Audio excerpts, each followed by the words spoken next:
The following is an exclusive presentation of WI Garden Media, the voice of Garden Talk Radio. Thank you for that. But if you want to partake in the program, you can do that in two very simple avenues. One being you can send us an email to gardentalkradio@gmail.com. That's gardentalkradio@gmail.com. Or if you'd like to give us a call, you can do that as well on the Proclamation Hotline brought to you by Proclamation Goods. That number is 1-800-927-SHOW. 1-800-927-7469, toll-free, coast to coast. Proclamation Goods creates cookware for the eco-conscious home chef. Their pans are non-toxic, have a lifetime warranty, and are made in Wisconsin.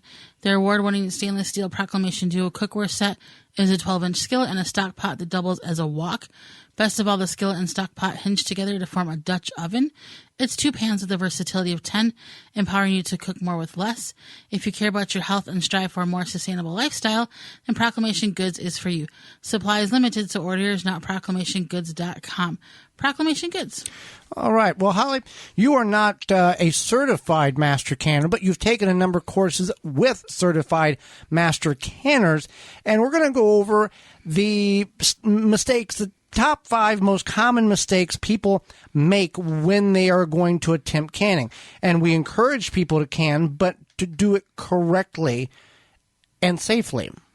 Right. And that's the important part, is to be safe and be correct and not take canning chances. Canning is one of those activities, and correct me if I'm wrong, where shortcuts are not encouraged or welcomed and can be, to some degree, detrimental to your health. Yeah. If you do this, we're just going to speed this up. You can't do that with this. No. So not to scare anybody from canning or anything like that, but we keep it real. We keep it real, and botulism is very real and still very much a thing. So don't think that you can not have that happen to you. And that's why it's important to be safe. Now, anybody could can. Right. Anybody can be a canner. You just got to do it right. And here are 5 common mistakes canners will make, and we'll give you a bonus one here at the end. But first, I guess the first one is we're not going to get in the jams and the jellies or the deep portion of how to can and what not to. We're just going to give you some of the mistakes people make. We've covered how to can and gearing up for canning and that type of process in videos and in other programming here. So not filling your jars to the proper height. Yeah, so this is important because if you fill them too low or too high, if you fill them too high, they could, the pressure, even just from like water bath canning, could cause the jar to break. If you fill them too low, then it might not, then you won't get the proper seal. What is that term used for the proper headspace? Okay. Mm-hmm.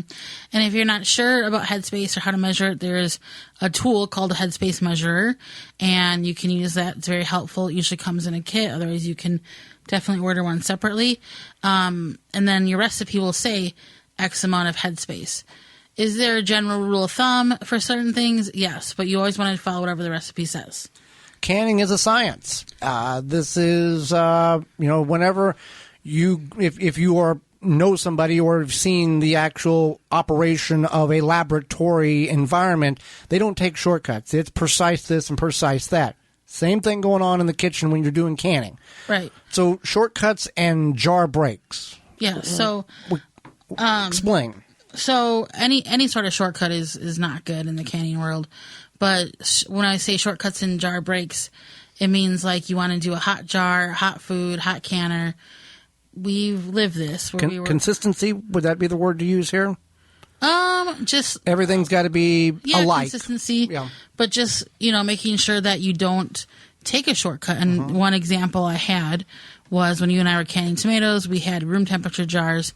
We put hot tomatoes into the room temperature jar, put that then into the canner, and what happened? It broke. It broke. And then, of course, we hear this pop noise. And we were like, what is that? I don't know what that is. Fill the next jar. Fill the next jar. Put it in there. So then we broke 2 jars of tomatoes.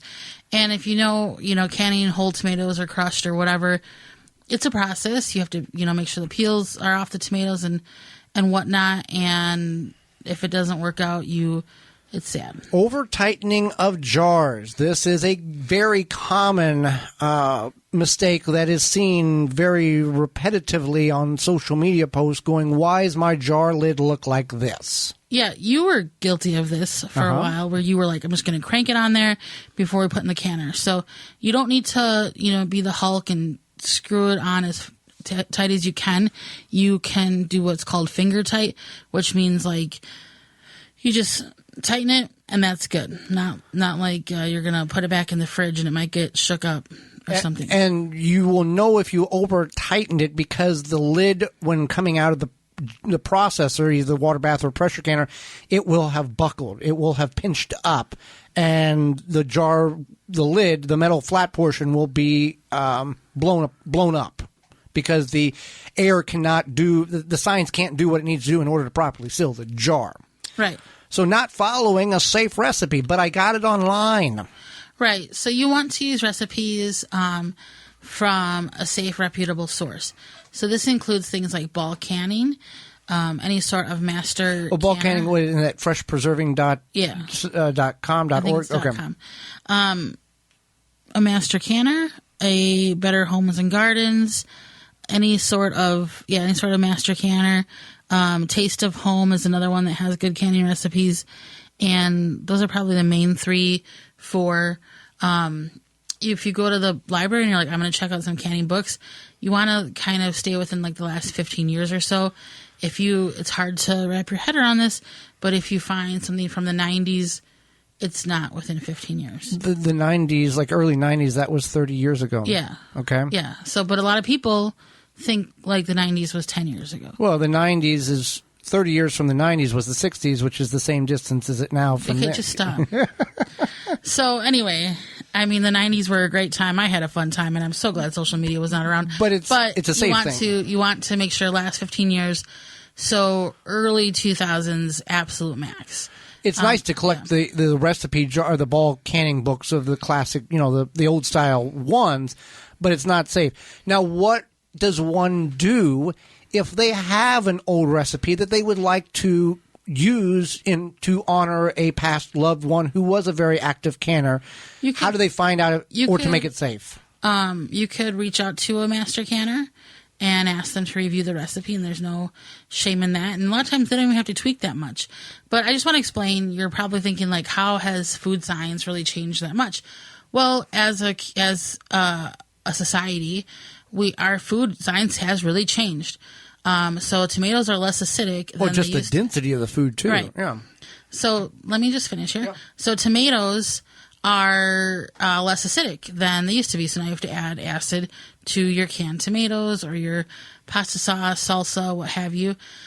Same thing with, jams and jellies. Those recipes may not have varied a lot, but you don't know. You don't know if the sugar content has changed or something where you may need to add more pectin, things like that. So because our food system is always changing, we're getting, as a society, further and further away from these heirloom varieties and original cultivar of produce. This is why things change. And also, even with pressure canning, we learned Joey's parents used to can green beans with a water bath canner, and now that's no longer safe. So it's just a matter of, as things change over time, and just like people are living longer because they're not canning questionable things and questionable methods, because food safety has changed as well. How can one find a local master canner in their area? They could contact their University Extension. Okay. Mm-hmm. And they would be able to direct them in a proper direction. And I know there's some in every state because I follow a few on Instagram, so they should be able to help you. Storing the jars with or without the rings on, what is the answer? You want to store them without the rings on. Why? Because we're literally putting vacuum sealed food into a jar, and that food could go bad at some point. That vacuum seal could expire and the lid could pop off. If you have the ring on, the lid could pop off and then it could reseal itself, and that's gross.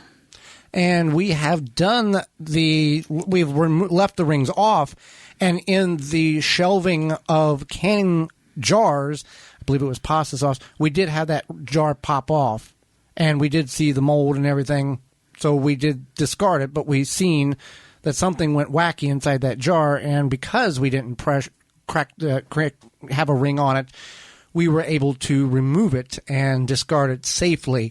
So keep that in mind. So those are just some of the mistakes in which one may make when canning. If you have questions about proper canning procedures, do not hesitate to reach out to us at gardentalkradio@gmail.com or give us a call toll free coast to coast at 1-800-927-SHOW.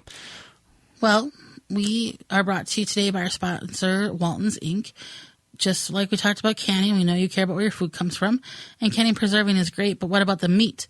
At Walton's Inc., you can get all the equipment, seasoning, and supplies to make sausage, jerky, and any other meat product your way to your high standards. Do you want to make snack sticks that people will actually like? Walton's created meatgistics.com, an informational site to help you make the best finished product. And they have their full line of meat grinders, mixers, sausage stuffers to help you go from animal to edible. Walton's, everything but the meat. You can use code GROW50 to save 10% off orders of 50 or more and get free shipping. For more information, please visit thewisconsinvegetablegardener.com.